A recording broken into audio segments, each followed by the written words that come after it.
So today we're going to be talking about ichthyosaurus or ichthyosaurs, or I don't know, and I don't care.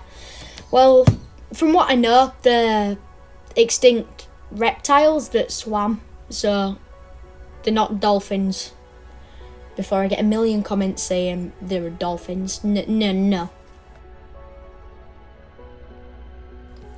Today we know that ichthyosaurs were on land. No, they came from the sea, back on land, and then back to the sea.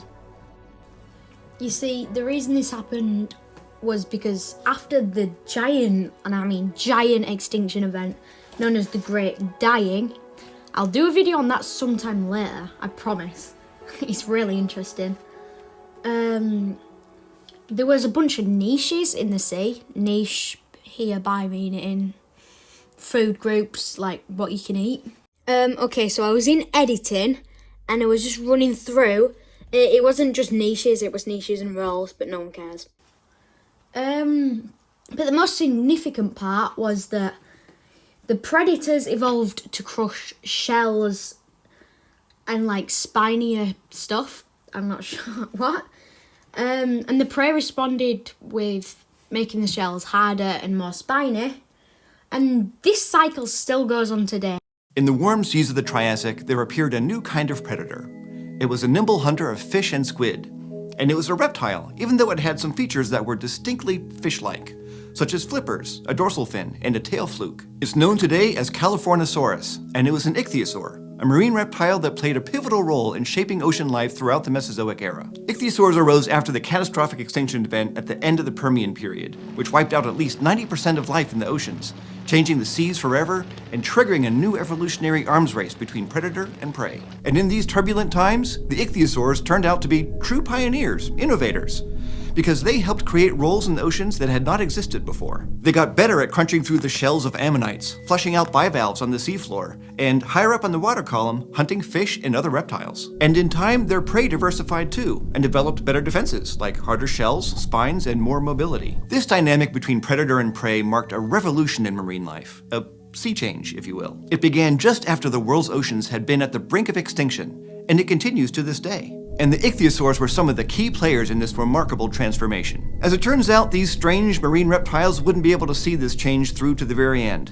But the fact is, the ocean life that lives among us today is a product of that time when the ichthyosaurs helped revolutionize the seas.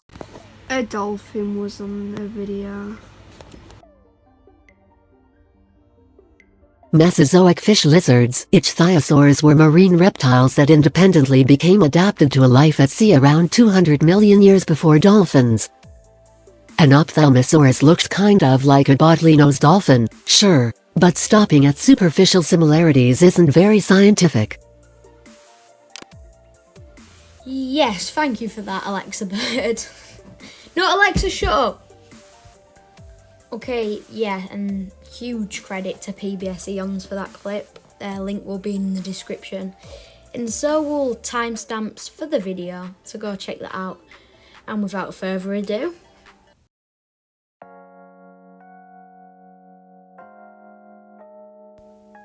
okay, so Californosaurus was, well, it is an extinct genus of ichthyosaur from the late Triassic of California.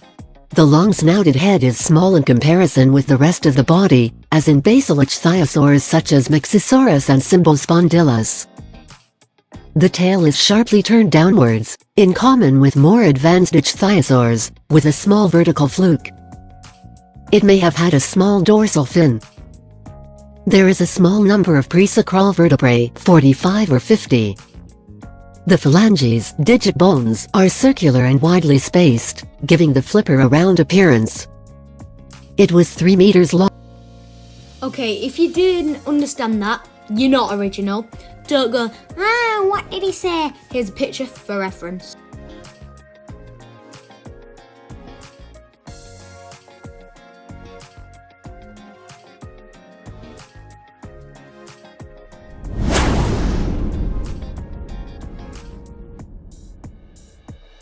Ichthyosaurs, shark-like marine reptiles from the time of dinosaurs, were driven to extinction by intense climate change and their own failure to evolve quickly enough.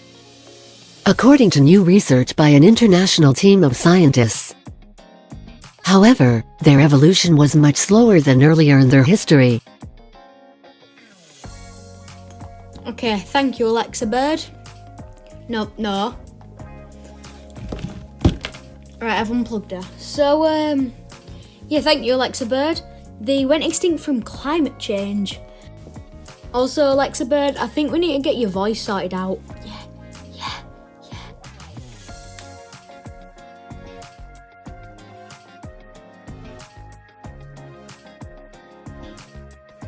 Okay, so they're the top contributors to this species. This video wouldn't be out without them two.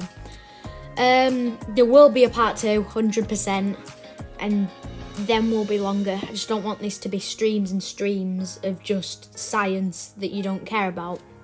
So, part 2 soon.